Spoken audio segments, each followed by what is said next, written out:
नमस्कार, मी अस्मिता मोडक. तौर्य प्रतिष्ठान अमेरिकेत गेली 25 वर्ष गीतम, वाद्यम तथा नृत्यम या त्यांच्या नावाप्रमाणेच अनेक उत्तम कार्यक्रम या कलाक्षेत्रात करत आहे. त्यानिमित्ताने तौर्य प्रतिष्ठान सादर करत आहे एक आगळी वेगळी मुलाखतींची मालिका आणि या इंटरव्ह्यू सिरीजचं नाव आहे an artist through American perspective. आज जे आर्टिस्ट आपल्याकडे आले आहेत ते जवळपास 30 ते 35 वर्ष तबला वादन या क्षेत्रात कार्यरत आहेत. गाणं, कथ्थक किंवा वाद्य ह्यांना साथ संगत देणं असो, त्यांचा हा प्रवास निश्चितच राखण्याजोगा आहे. जास्त काही बोलण्यापेक्षा त्यांची ओळख करून देते तालमणी पंडित मुकुंदराज देव. नमस्कार. नमस्कार मुकुंदजी, आपण तुमचे गुरु आणि त्यांच्या काही आठवणी यापासून सुरुवात करूया. त्यांच्याबद्दल थोडंसं काही सांगा. तबला क्षेत्रातले माझे गुरुजी म्हणजे पंडित ब्रिजराज मिश्रा, जे की बनारस घराण्याचे आहेत आणि बनारस घराण्याचे ज्यांना आपण खलिफा म्हणतो ते पंडित शारदा सहायजी, त्यांचे ते शिष्य. सो त्यांच्याकडनं मी जवळजवळ 12 वर्ष तबल्याचं शिक्षण घेतलं आणि त्यांचं निधन झाल्यानंतर मी अजरडा घराण्याचे दुसरे माझे गुरु जनाब मृदंगराजी यांच्याकडनं तबल्याचं शिक्षण घेतलंय. अजूनही चालूच आहे, कारण शिक्षण हे कधी संपत नाही, त्याप्रमाणे ते चालू आहे. गुरूंबद्दल म्हणाल तर जसं प्रत्येकाचेच आई वडील हे ते आपले गुरु असतात, पण माझ्या बाबतीमध्ये कथ्थकचा माझा जो प्रवास आहे त्या प्रवासामध्ये माझ्या आई डॉक्टर सो मंजिरी देव, त्याच्यानंतर नटराज गोपीकृष्णजी आणि पंडित बिरजू महाराज, हे तिन्ही माणसं ज्यांना मी माझे कथ्थकचे गुरु मानतो, ज्यांच्यामुळे मी कथ्थक या क्षेत्रामध्ये मला जे शक्य आहे ते काम करण्याचा मी प्रयत्न करतोय. बरोबर. सो आता तुम्ही कथ्थक म्हणालातच, तसंच कथ्थक असो, गाणं असो किंवा अनेक इन्स्ट्रुमेंट्स, वाद्य वाजवणं असो, या सर्वांना तुम्ही आतापर्यंत साथ दिली आहे आणि तो सोलो तबला डेफिनेटली करताच तुम्ही अनेक प्रोग्राम्स. मग या सर्वांमध्ये वाजवताना असे काय बदल करावे लागतात किंवा काही अडॅप्ट करायला लागतं का वेगळ्या वेगळ्या पद्धतीने? नाही, नक्कीच. म्हणजे तबला वादनाचा किंवा तबला शिक्षणाचा जर आपण विचार केला तर या तिन्ही ज्या गोष्टी आहेत त्या अत्यंत वेगळ्या वेगळ्या आहेत. पहिली गोष्ट असते की जेव्हा माणूस तबला वादन शिकतो, म्हणजे कुठलाही विद्यार्थी लहानपणापासून जेव्हा तबला शिकवला जातो तेव्हा त्यांना तबला वादन शिकवलं जातं, म्हणजे सोलो तबला वादन. तबल्याचं जे मटेरियल आहे, तबल्याचं जे सगळं साहित्य आहे ते सगळं शिकवलं जातं. मग त्याच्यामध्ये वेगवेगळे ताल आले, मग त्या तालातले वेगवेगळे कायदे, रेले, तुकडे मुकडे वगैरे वगैरे, आणि मग त्याच्यावर एक प्रकारे रियाज केल्यानंतर त्याच्यानंतर त्याच्या तबल्याचा जो अत्यंत महत्वाचा भाग आहे म्हणजे अकंपनिमेंट, म्हणजे संगत करणं, तबल्याची संगत करणं, हा भाग येतो, जो त्या शिक्षणापेक्षा एक संपूर्ण वेगळी एक प्रक्रिया आहे, एक वेगळा साधना आहे. त्याच्यासाठी वेगळा विचार असावा लागतो तुमचा संपूर्णतः. आणि मग त्याच्यामध्ये ह्या ज्या तुम्ही तिन्ही विधा म्हणालात की गायन असेल, वादन असेल म्हणजे वाद्य संगीत, किंवा नृत्य असेल म्हणजे कथ्थक, तर मग गायनाची संगत कशी करायची, वादनाची संगत कशी करायची आणि कथ्थक नृत्याची संगत कशी करायची, ह्या तीन संपूर्णतः वेगवेगळ्या गोष्टी तबलावादकाला अडॅप्ट करून घ्याव्या लागतात, म्हणजेच ते शिकाव्या लागतात.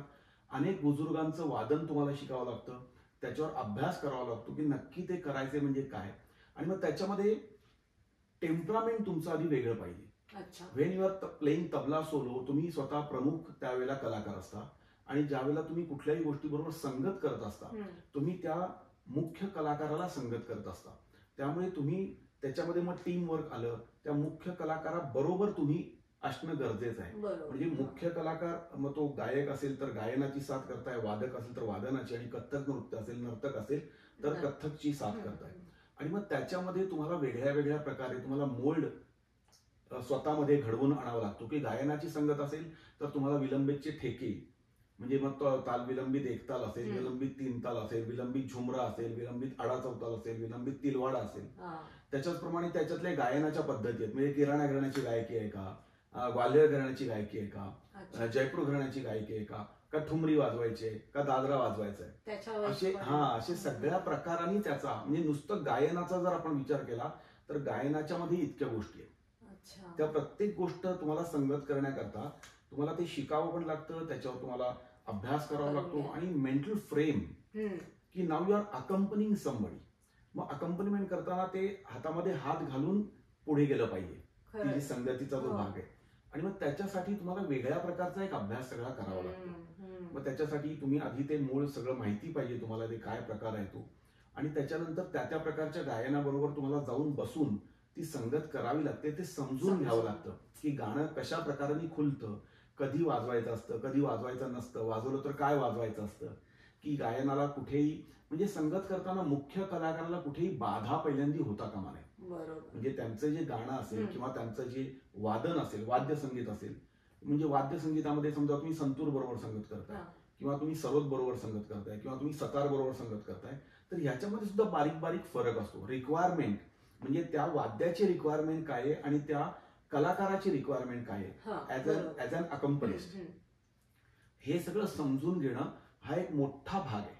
की आपण असं म्हणतो की अरे इतका कार्यक्रम सुंदर होता की म्हणजे तुमची साथ इतकी त्यांना, आपण म्हणतो ना की दुधामध्ये पाणी जसं मिसळावं तितकं ते एकजीव झालेलं असतं, मुरलेली असते. तर हे जे मुरणं आहे ते फार महत्वाचं आहे आणि त्याच्यासाठी खूप मेहनत करावी लागते. आता कथ्थकची जर संगत असेल तर इट्स अ कम्प्लिटली डिफरंट, की कथ्थकची जी लँग्वेज आहे ती तबल्याची लँग्वेजच नाही, म्हणजे तबल्यामध्ये ती लँग्वेज नाहीच आहे. की ता थई थई तत थई तिरा थई आ थई थई तत. आता हे तबल्याची लँग्वेजच नाहीये. मग तबल्यातनं अशा प्रकारे वाजवावं लागतं की जे कथ्थक कलाकाराला आणि समोरच्या बघणाऱ्यांना, श्रोत्यांना असं वाटलं पाहिजे की जे ते म्हणतायत तेच तबल्यातनं वाजतंय, पण तबल्यावर वेगळं वाजत असतं. म्हणजे ता थई थई तत थई असं म्हटलं तर समजा तबल्यावर धा धिन धिन धा धिन असं काहीतरी समजा वाजेल, पण ते हे जे समजणं आहे त्याचप्रमाणे कथ्थक नर्तकाचं जे संपूर्ण आपण म्हणतो त्याला बॉडी मुवमेंट्स, त्या बॉडी मुवमेंट सुद्धा समजून तुम्हाला संगत करावी लागते. जे नुसते बोलाला बोल वाजला असं नाहीये, त्या बोलावर कथ्थक कलाकार काय मुवमेंट करतोय त्याप्रमाणे तबला वाजत असतो.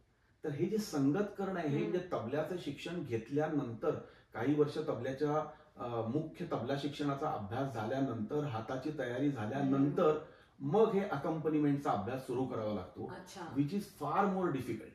नक्कीच नक्कीच.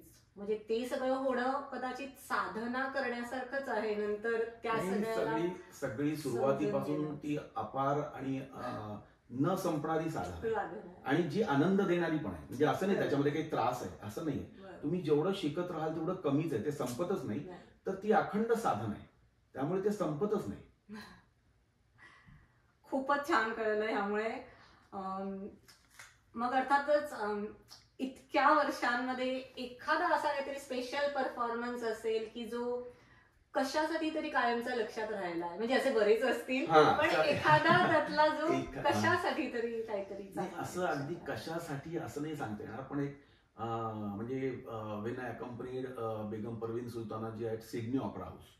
म्हणजे एक तर काय असतं की अँबियन्स, म्हणजे आधी त्या सिडनी ऑपेरा हाऊस, त्याचं स्टेज जवळजवळ 3000चा ऑडियन्स समोर होता आणि तिथे जे परवीनजींचं गाणं जे सादर झालं, म्हणजे अशा मी हजारो मैफिली त्यांच्या वाजवलेल्या आहेत, पण ती एक स्पेशल मैफल म्हणून लक्षात राहते की त्यावेळेची कॉन्सर्ट, की म्हणजे अगेन की तिथली साऊंड सिस्टीम, तिथलं जे एकूण अँबियन्स होता ते, किंवा मी गोपीजींबरोबर भावनगरला महुआ नावाचं गाव आहे, तिथे एक मी प्रोग्राममध्ये त्यांची संगत केली. त्याच्यामध्ये एका स्टेजवर पंडित किशन महाराजजी, माझे गुरुजी आणि मी असे 3 तबले होते आणि गोपी अंकल नाचले. जवळजवळ 1 तास सव्वा तास 3 ताल नाचल्यानंतर ते किशन महाराजजींच्या जवळ आले, म्हणाले की भैया अभी बस करे.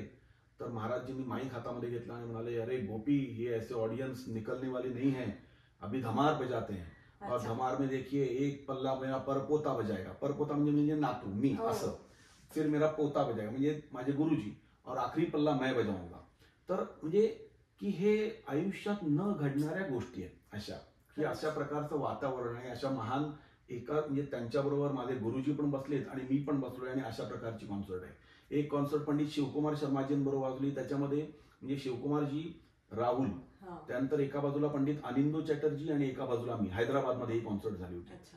सो एकाच स्टेजवर शिवजी, अनिंदो दादा, मी आणि राहुल, आणि ती कॉन्सर्ट झाली. म्हणजे अशा प्रकारच्या ह्या कॉन्सर्ट की ह्या यादगार आहेत, ह्या परत परत होऊ शकत नाही. तर त्याच्यामुळे अशा खूप कॉन्सर्ट अशा वेगवेगळ्या प्रकारांनी लक्षात राहण्यासारख्या आहेत, पण त्याच्यातल्या आत्ता मला ज्या पटकन आठवल्या त्या ह्या आहेत. नाही नक्कीच. अर्थातच मग तबल्याचे आपल्याला माहिती 6 घराणी तरी जी सगळ्यांना माहिती आहेत ती, पण ह्यातला काही सारखेपणा किंवा वेगळेपणा असं काही सोप्या शब्दामध्ये सांगता येऊ शकतं का? नाही, कसं आहे, म्हणजे जसं तुम्ही म्हणालात की तबल्याची 6 घराणी आहेत. सो दिल्ली, लखनौ, दिल्ली, अजराडा, लखनौ, फरुखाबाद, पंजाब, बनारस, त्याच्यानंतर एक मुंबई किंवा ललियाना असं पण एक घराणं काही म्हटलं जातं, किंवा आपण त्यांना उपघराणी असं पण म्हणू शकतो. तर काय देखील की आपण जसं म्हणतो ना की जसं गाण्याची पण घराणी आहेत, नृत्याची पण घराणी आहेत, कथ्थकची पण घराणी आहेत, पण शेवटी घराणं म्हणजे काय? शेवटी काही आपण जसं आपल्या घरांमध्ये आपल्या चालीरीती ठरलेल्या असतात की बाबा या नवरात्रामध्ये काही लोक अशा प्रकारे पूजा करतात, गणपतीमध्ये काही लोक अशा प्रकारे पूजा करतात, काही लोक आमच्या घराण्यामध्ये ही परंपरा चालत आलेली आहे आणि ती परंपरा आपण चालवत नेतो. याच प्रकारामध्ये संगीतामध्ये बुजुर्गांनी एक आपली परंपरा पुढे नेलेली आहे. किंवा काय झालं की एका गावातनं, म्हणजे समजा दिल्लीतले जे पहिलं दिल्ली हे मूळ आद्य घराणं मानलं जातं, मग दिल्लीतनं अजराडा निघालं. म्हणजे दिल्ली शिकलेल्या काही बुजुर्गांनी त्याच्यावर आणखीन काहीतरी विचार केला, किंवा त्यांना असं काहीतरी सुचलं की अरे हा रस्ता आहे, हा इतका सुंदर रस्ता आहे, पण ह्या सुंदर रस्त्यावर जाताना आपण जर थोडंसं हे डायव्हर्शन घेतलं आणि या घाटाच्या रस्त्याने गेलो तर आपल्याला हा रस्ताही बघता येईल आणि हा घाटही बघता येईल. सो घाटातलं आपल्याला आणखीन एक वेगळं दर्शन होऊ शकतं. तिसऱ्या घराण्यामध्ये हा रस्ता बघितला, घाटातला पण रस्ता बघितला, त्यांना असं वाटलं की अरे आणखीन एका ह्या डोंगरावरनं चढून जर पुढे गेलं तर आणखीन तिकडे जे तळ आहे तेही आपल्याला दिसणार आहे. म्हणजे बेसिकली आधी सगळ्यांमध्ये सगळ्या गोष्टी आहेतच.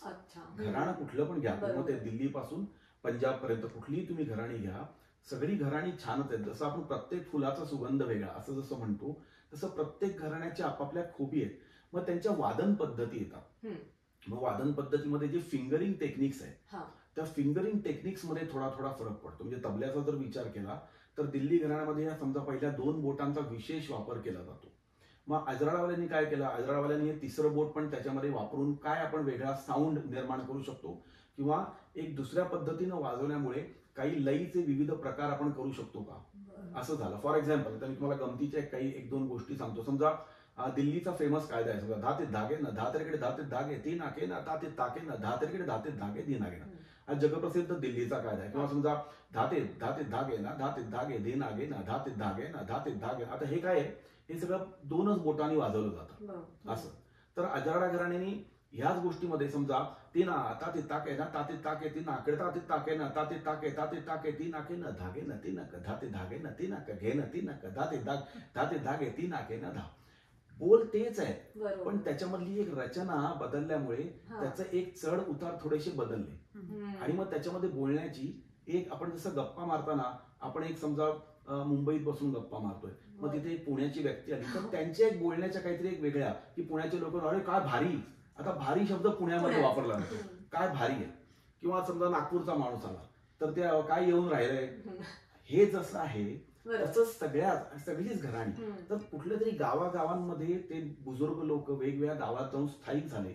मग तिथले, आता समजा बनारस घराण्याचा विचार केला तर बनारस घराण्यामध्ये जी सगळी बनारसची जी हिंदू परंपरा आहे, मंदिराची परंपरा आहे, तर त्याचा सगळा प्रभाव आणि पखवाजाचा प्रभाव बनारस घराण्यावर आहे. त्यामुळे तिथले जे तबल्याचे बोल आहेत हे सगळे ओपन आहेत थोडेसे. म्हणजे जशी मंदिराची घंटा वाजेल, जसे संस्कृतचे श्लोक म्हटले जातील, तिथले जे छंद परण ज्याला म्हटलं जातं, म्हणजे वेगवेगळ्या देवादिकांचे जे परण आहेत. समजा बनारस घराण्यामध्ये गंग गंग गणपती गजाननम विघ्नेश्वर ज्ञानी दाता अष्टरूप गजवदन चतुर्भुज शुभारंभ दाता, तर हे सुद्धा तबल्यामध्ये वाजवलं जातं. किंवा पखवाजचे जे बोल असतात, समजा आता दिल्ली कसं होतं, धाते धाते धागे ना धाते धागे धे नागे ना धाते धागे ना धाते धागे ना धागे. बनारस मध्ये आलं धागे. ह्या प्रकाराने ती सगळी वेगवेगळी घराणी फुललेली आहे. खूपच छान आहे, माहिती आहे. म्हणजे याच्यावर बोलायला काय आणखी खूप वेळ बोलू शकतो असं आहे. खरंच नाही, नक्कीच खूप सोप्या शब्दात हे कळले डिफरन्सेस. आता अर्थातच तुम्ही, आपण म्हटलं की कथ्थक एवढ्या लहानपणापासून तुम्ही कथ्थकसाठी तर वाजवता आहात आणि बाईंमुळे तर झालंच तुमचं या क्षेत्रामध्ये पदार्पण. पण मग बाईंकडे वाजवणं आणि आता लग्नानंतर मनाली ताईंकडे वाजवणं, ह्याच्यात असं काय तुम्हाला काय मजा वाटत असते आई बरोबर वाजवताना शेवटी आई आहे त्यामुळे बिनधास्त असतो मी. त्याच्यामध्ये काही चिंता नसते. बायकोवर वाजवताना दडपण असतं की बायकोचा कार्यक्रम आहे तो व्यवस्थित झाला पाहिजे, नाहीतर नंतर मला आतमध्ये शिवाय खायला लागू शकतात की हे काय तू वाजवलंस ऐकायला. हा गमतीचा भाग झाला. पण असं आहे आई बरोबर वाजवताना असं आहे ना की आई ही माझी गुरु आहे. आणि आपण ज्याला म्हणतो की त्याच्यामध्ये एक आदर, जसं पंडित बिरजू महाराज जे असतील, गोपीजी असतील किंवा ही जी सगळी सिनियर माणसं जे सगळे बुजुर्ग कलाकार होऊन गेले, त्याच्यामध्येच आता माझ्या आई पण आहेत की ज्यांनी कथ्थकसाठी आपलं आयुष्य वेचलेलं आहे. एवढी पुस्तकं सगळी लिहिलेली आहेत. त्यामुळे त्यांच्याबरोबर संगत करताना तो सगळा प्रवास मला कायम दिसत असतो त्यांचा. आणि त्यांनी जे केलेलं काम आहे कथ्थकसाठी, जे इतकं मोठं काम त्यांनी केलंय, तर असं म्हणजे त्यांच्याच विषयी नेहमी सगळ्याच बुजुर्गांविषयी बरोबर वाजवताना तो एक आदरयुक्त त्याच्याबरोबरचं एक म्हणजे ते कोणी काही रागवतात किंवा काही असं नाहीये, पण एक आपल्या म्हणजे मला एक इतकं त्याच्याविषयी आनंद आणि आदर वाटतो की मग त्या डॉक्टर एन राजम जे असतील, आमची आई असेल किंवा शिवजी होते किंवा परवीनजी असतील, की इतक्या महान लोकांबरोबर जेव्हा तुम्ही संगत करताय तेव्हा त्यांच्याकडनं दर आपण म्हणतो क्षणोक्षणी तुम्ही काहीतरी शिकत असता. आणि तुमची शिकण्याची वृत्ती असली पाहिजे. ज्याला शिकण्याची वृत्ती असते तो प्रत्येक क्षणोक्षणी काहीतरी शिकत असतो. तर तसं आई बरोबर संगत करताना असेल तर क्षणोक्षणी मी माझ्या गुरूंबरोबर संगत करतोय. त्यामुळे मला काही त्याच्यातनं सारखं काय काय मिळतंय त्या संगतीमधनं तो एक विचार असतो. मिसेस बद्दल म्हणजे माझी बायको मनाली देव, ती आज उत्कृष्ट नृत्यांगना आहे. तुम्ही सगळ्यांनी तिचं कथ्थक बघितलेलं आहे. तर तिची पण आता मोठी इन्स्टिट्यूट आहे. पण ती एक तर माझी सहचारिणी आहे, माझी विद्यार्थिनी पण आहे. माझ्याकडे अनेक वर्ष कथ्थक आजही शिकलेली आहे. त्याच्यामुळे आपण असं म्हणू शकतो की तिथे जरा एक खेळीमेळीचा भाग असतो. एखादी गोष्ट समजा थोडी पुढे मागे झाली किंवा मी एखादी गोष्ट थोडीशी जास्त वाजवून गेलो तर मला त्याचा आनंद असतो, तिलाही त्याचा आनंद असतो. किंवा ऑन द स्टेज एखाद्या वेळेला एखादी नवीन गोष्ट असेल म्हटली गेली तर अगं ठीक आहे जरा चाल करूया इसको कर लेते हैं, मग आखोही मी त्याचे इशारे असतात. तर ह्या ज्या सगळ्या गोष्टी असतात ह्या मनाली बरोबर होऊ शकतात.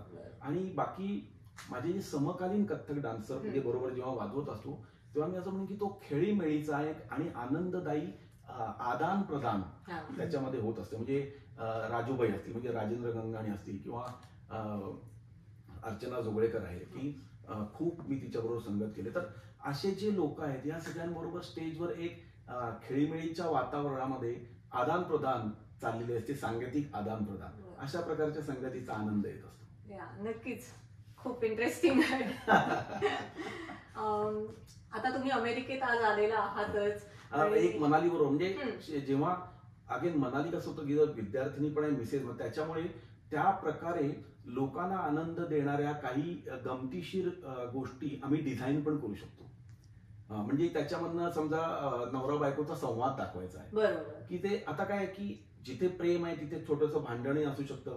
तिथे थोडंसं आपण काय म्हणतो एकमेकांशी कॉम्प्रोमाइज करून किंवा एकमेकांच्या हातात हात घालून पुढे जात राहणं. तर हा जो सगळा प्रवास आहे ना तो पण काही वेळेला आम्ही प्रोग्रामच्या दृष्टिकोनातून दाखवू शकतो की आमच्यातली ही गंमत अशी झाली होती. आणि मग त्याला कथेचं स्वरूप देऊन समजा एक धा की बौछार म्हणजे धा की बौछार म्हणजे धा म्हणजे काय आमच्यासाठी समजा सम आहे तर समेचं धा की बौछार म्हणजे एक प्रेमाचा वर्षाव.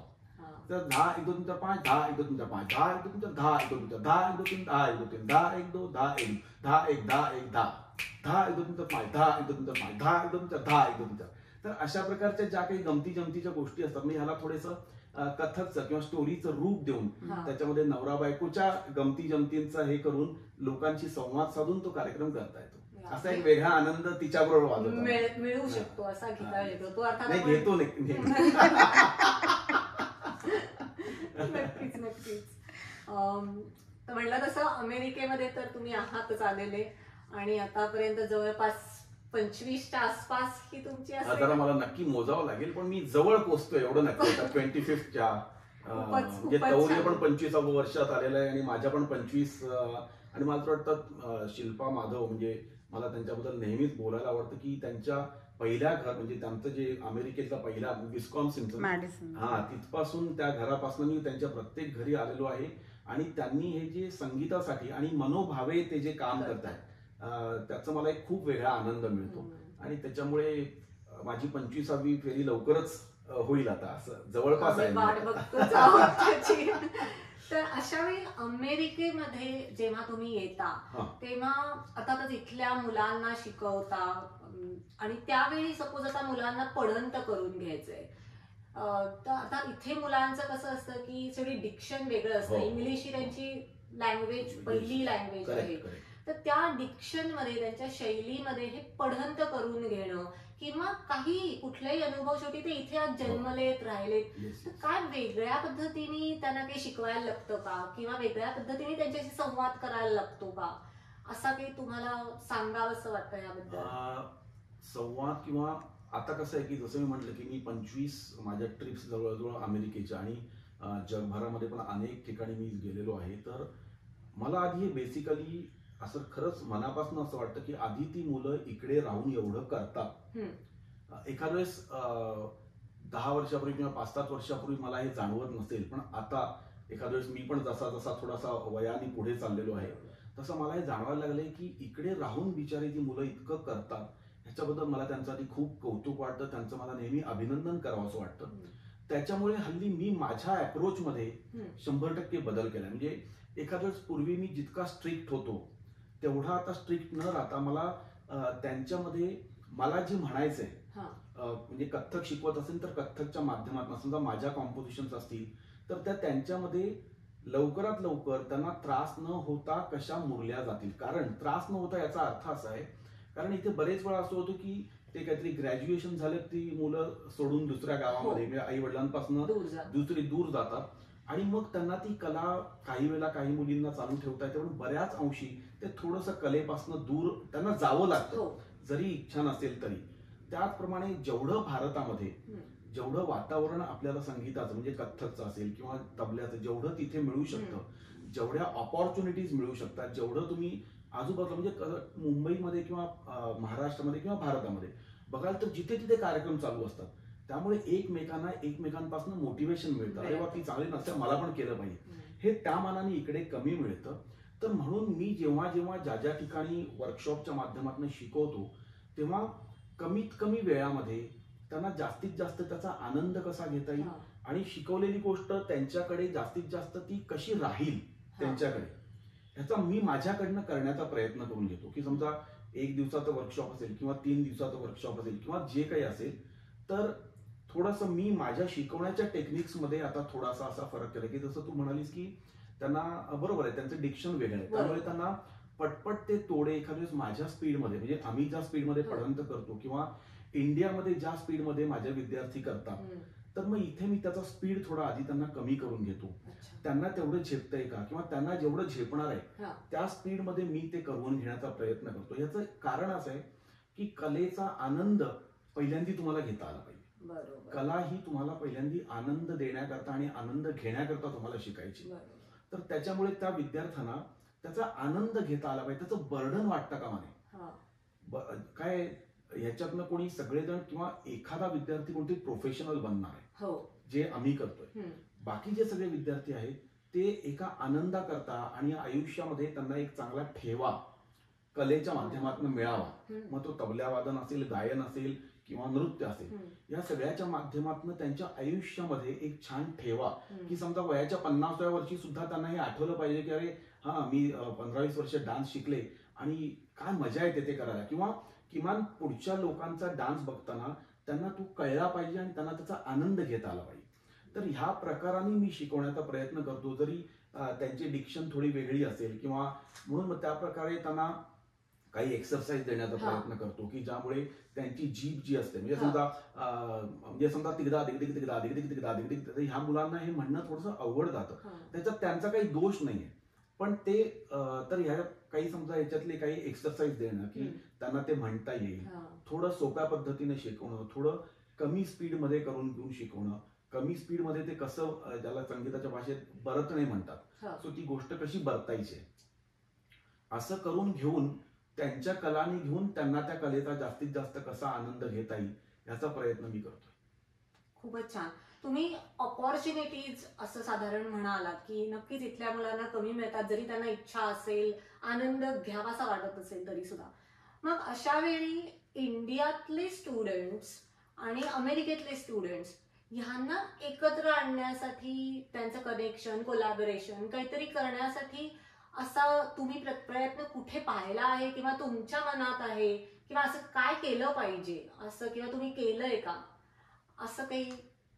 म्हणजे तिकडच्या तिकडच्या विद्यार्थ्यांना घेऊन आणि इथल्या विद्यार्थ्यांना घेऊन आयदर तबल्याचा एखादा मैफिल, एकत्र मैफिल, किंवा कथ्थकच्या तर थोड्याफार होतात, पण आता इथल्या कथ्थकच्या मुली ना घेऊन तिथे जाऊन किंवा तिथले इथे येऊन पण एकत्र त्यांना असं काहीतरी, जेणेकरून त्यांना इथल्याही मुलांना ह्याच ऑपॉर्च्युनिटी आणि त्यांना तिथलं बघता यावं. बरोबर बरोबर.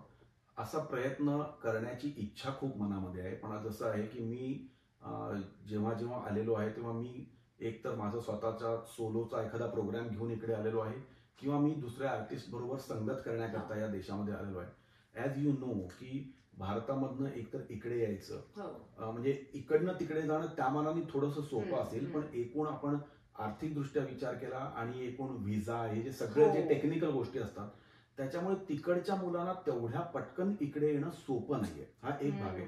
पण मला अगेन सांगायला आवडेल की शिल्पा इथे जी आहे इकडे राहून ह्या प्रकारचं खूप चांगलं काम ती करते की म्हणजे जेव्हा जेव्हा म्हणजे मी एकतर जेव्हा जेव्हा शिल्पा म्हणजे रमा मांजरेकर जेव्हा तिकडे येते तेव्हा मला इकडच्या सगळ्या बातम्या एकतर कळतात किंवा फेसबुकच्या माध्यमातून की तौर्य हे जे सगळं म्हणजे तुम्ही सगळेजण मिळून जे इथे काम करताय की कथ्थकचे जितके कलाकार म्हणून इथे येत असतात त्यांचे जवळजवळ 99% लोकांचे कार्यक्रम तौर्यतर्फे इथे शिल्पा आणि माधव करतात आणि त्यांच्याबरोबर तुम्ही त्यांना सगळेजण मदत करताय.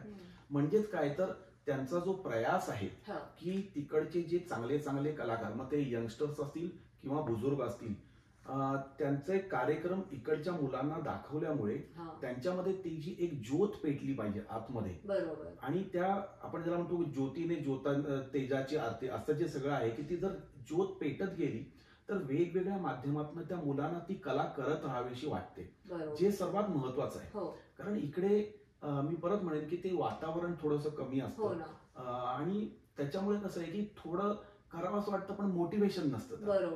पण इकडे तुम्ही जे सगळे मिळून याविषयी काम करताय त्याच्यामुळे नक्कीच त्या मुलांमध्ये एक सारखं चांगला कलाकाराचा कार्यक्रम बघितल्यानंतर तुम्हाला स्वतःला एक आपण त्याला अंतःप्रेरणा मिळते, रियाज करण्याची उर्मी येते, काहीतरी करावं असं वाटतं. त्याप्रमाणे इथे जे कार्यक्रम केले जातात म्हणजे माझ्या वर्कशॉप नंतर दरवेळेला त्या मुलींचा एक मोठा कार्यक्रम सादर केला जातो. त्याच्या पाठीमागे हेच आहे की त्यांना त्याच्यातनं एक मोटिवेशन मिळालं पाहिजे. जेव्हा ही कला कुठली पण आहे जेव्हा तुम्ही सादर करता तेव्हा आपल्याला एक वेगळा आनंद त्याचा मिळतो. आनंद मिळाला की माणूस ते परत आणखीन करायला लागतो. सो मला असं वाटतं की ठीक आहे मी वर्षातनं 3-4 वेळा नाही पण एकदा शक्यतो तरी येणं होतं तर किमान एक 6 महिन्याचं इंजेक्शन तरी त्या मुलांना दिलं गेलं की 6 महिने आणखीन ते चालू राहिलं पाहिजे. आणि तसा प्रयत्न किमान इथे ह्या गावामध्ये तरी नक्कीच होतोय, विच इज व्हेरी इम्पॉर्टंट. मला आवडेल मी असं शिल्पाशी गप्पा मारताना नेहमी म्हणतो की एक वर्ष गुरुपौर्णिमेला 10 माझ्या विद्यार्थ्यांनी घेऊन यायच्या आणि 24 तास नुसतं कथ्थक चालू आहे. कधीतरी घडेल. नाही नक्कीच बघूया. म्हणजे मी पण वाट बघते ह्या गोष्टींची खरंच आनंदाने. म्हणजे कसं आहे आता मी माझ्या तिथल्या विद्यार्थ्यांना 7.5 मात्रा शिकवतो. म्हणजे मी इथे आहे पण म्हणजे आता आणि ही माझी टूर समजा 3 महिन्याची आणि ज्या सगळ्या माझ्याकडे शिकतायत त्या सगळ्या मुली प्रोफेशनल कथ्थक डान्सर्स आहेत. सो आय डोंट वॉन्ट की ते 3 महिने त्यांना अरे आपण काहीच करत नाही किंवा असं म्हणजे राहता कामा नये. सो मी असा एक प्रोग्राम बनवून आलेलो आहे की ह्या 3 महिन्यामध्ये मी तुम्हाला 7.5 मात्रा शिकवणार आहे. सो ऑन व्हिडिओज मी त्यांना ते व्हिडिओज पाठवतो, तिकडनं ते मला व्हिडिओज पाठवतो. म्हणजेच हे जी करत राहणं आहे, कलेचा आनंद घेत ते सारखं करत राहणं, विच इज व्हेरी इम्पॉर्टंट. नाही आम्ही नक्कीच वाट बघणार आहोत अशा अनेक काही काही चांगल्या उपक्रमांची. अर्थात अमेरिकेत असताना तुम्ही अमेरिकन लोक किंवा मी म्हणेन नुसतं अमेरिकन पण नॉन इंडियन असे लोकांसमोर तुम्ही परफॉर्म करता आणि त्यांचे काही अनुभव तुम्हाला असे काही वेगळे असतात का की ते लोक कसे येऊन गप्पा मारतात, त्यांना शिकण्याची समजून घ्यायची उत्सुकता कशी असते? खूप मजा येते. म्हणजे आता मी रिसेंटली ऑस्ट्रेलियाला जाऊन आलो. ऑस्ट्रेलिया न्यूझीलंडला एक वोमॅड म्हणून इंटरनॅशनल म्युझिक फेस्टिवल असतं. सो ते ना असं साधारण म्हणजे असं एक पार्क मध्ये असतं.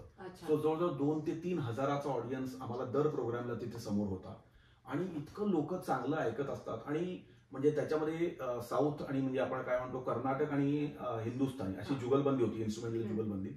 सो जेव्हा त्याच्यामध्ये तबला आणि खंजिरा याची जुगलबंदी सुरू व्हायची तेव्हा ते लोक लगेच तिकडनं त्याचा रिदम पकडायला सुरुवात करायची आणि मग त्यांच्याबरोबर आम्ही इंटरॅक्शन करायचो. तो एक प्रकार होता. म्हणजे आत्ता सिॲटलमध्ये ह्या टूरमध्ये मी आत्ता रागिणी बरोबर कार्यक्रम चालू आहे. तर म्हणजे रागिणी शंकर व्हायलिन प्लेअर. तर आडा चौतालमधली एक कॉम्पोजिशन झाल्यावर एक अमेरिकन माणूस उठून पटकन आला, म्हणजे प्रोग्राम संपल्या आणि तो म्हणाला, just can you recite the circle you are playing. म्हणजे त्याला तो म्हणतो की I was thinking it was double the Rupak but it was little bit different. म्हणजे ते 14चं सर्कल चाललं होतं. तर ते जेव्हा पण ते आडा चौताल होता. सो हे असा हा जो सगळा प्रकार आहे की इकडची लोक त्याच्यामध्ये आपल्या शास्त्रीय संगीतामध्ये खूप इंटरेस्ट घेत आहेत, शिकतायत. म्हणजे नॉन इंडियन ज्याला म्हणतो तसं. आता आम्ही समजा म्हणजे कॅलिफोर्नियाला कॅल आर्ट्स मध्ये मी आता लेक्चर डेमॉन्स्ट्रेशन झालं की ज्याच्यामध्ये रागिणी शंकर अबाउट द म्युझिक त्याच्याबद्दल बोलल्या आणि I spoke about rhythm, Indian classical music, rhythm in Indian classical music. तर सगळ्या लोकांना खूप त्याच्याबद्दल उत्सुकता असते. म्हणजे जसं आहे ना की आपलं जे म्युझिक आहे ते एका दिलेल्या फ्रेमवर्क मध्ये आपण डेव्हलप करतो.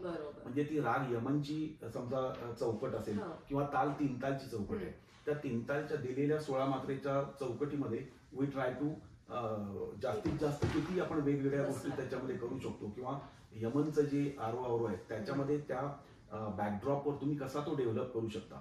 इकडचं म्युझिक हे जास्ती करून लिहिलेलं असतं. सो त्या सगळ्या लोकांना हे खूप असं वाटत असतं की असं हे तुम्ही कसं वाजवलं जातं, म्हणजे काही न लिहिता तुम्ही कसं 2-2 तास 3-3 तास वाजवलं जातं.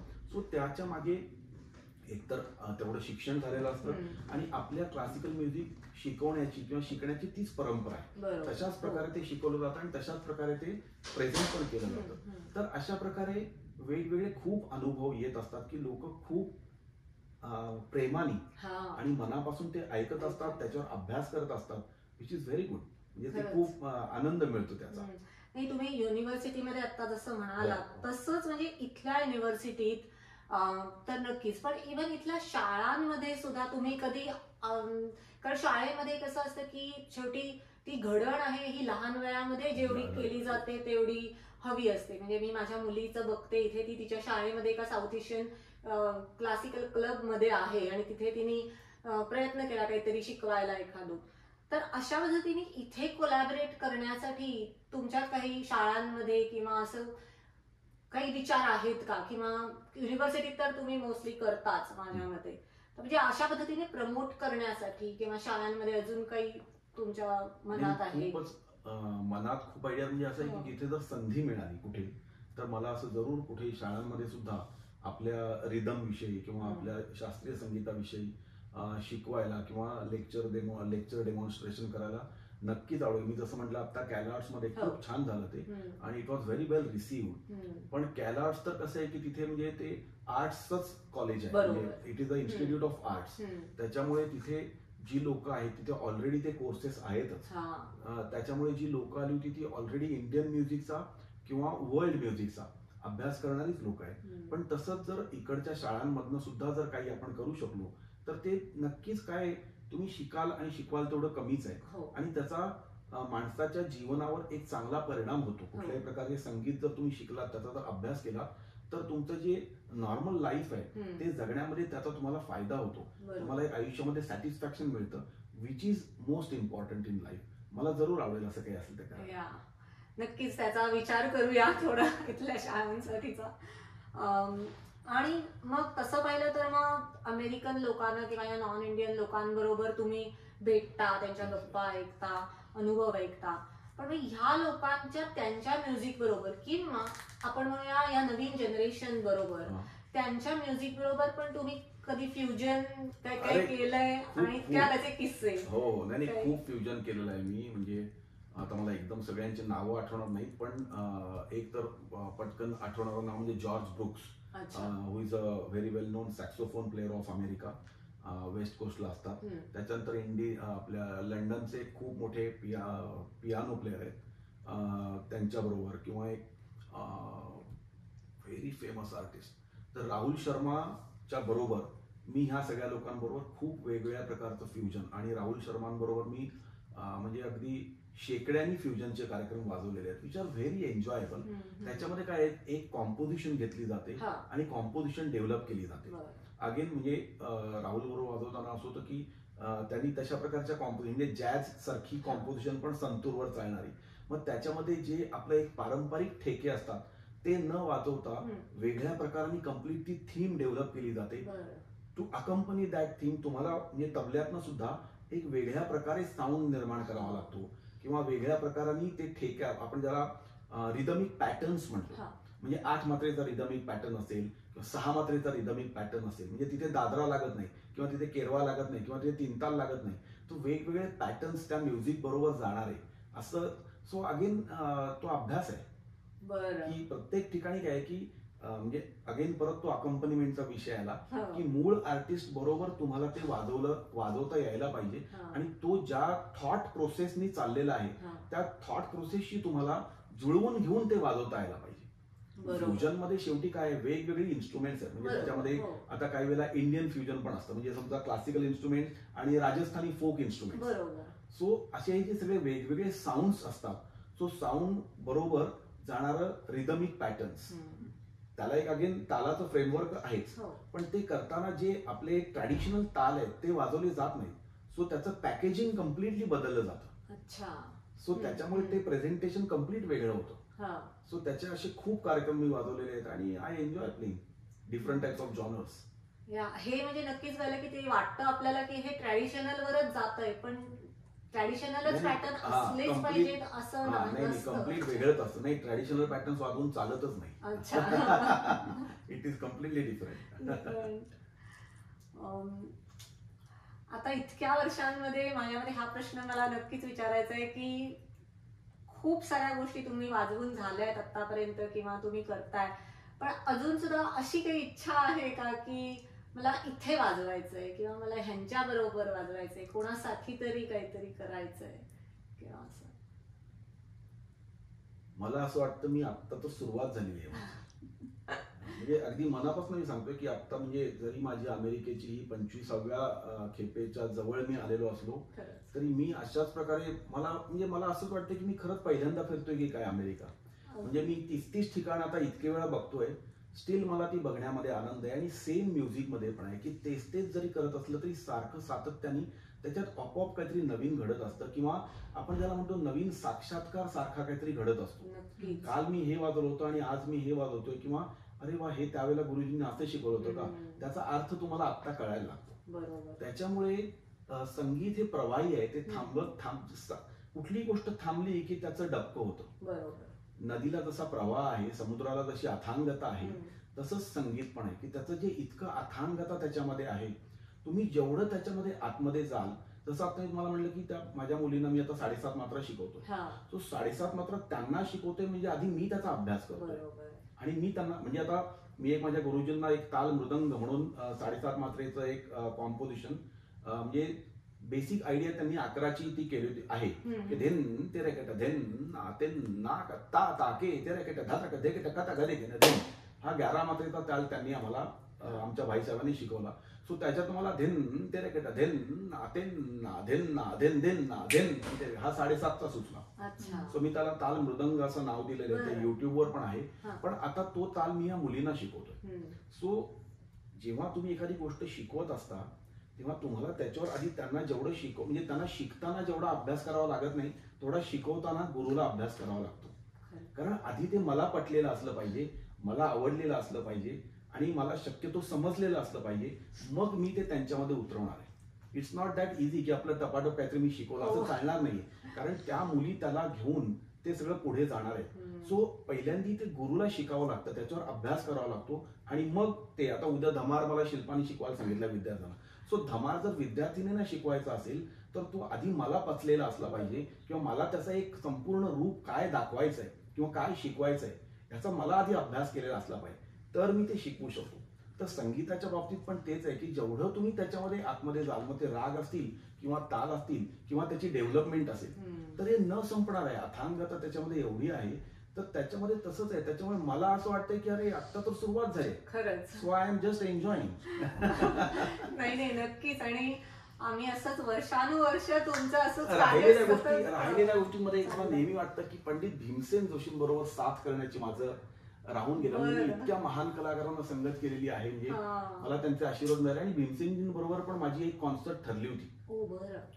दुर्दैवाने ती कॅन्सल झाली आणि माझा त्यांचा परिचय नव्हता डायरेक्ट असा. तर माझा एक मित्र सुधीर नायक म्हणून, जो त्यांच्याबरोबर नेहमी वाजवायचा, तेव्हा मी सुधीरला नेहमी सांगायचो, यार पंडितजींबरोबर मला एकदा वाजवण्याची इच्छा आहे. तर त्यांनी ते घडवून आणलं होतं. त्यांनी पण म्हणजे भीमसेनजींना सांगितलं की माझा मित्र आहे, तर तिकडे कॉन्सर्ट आहे, तर चालेल का? ते म्हणाले हो सांग त्याला वाजवायला.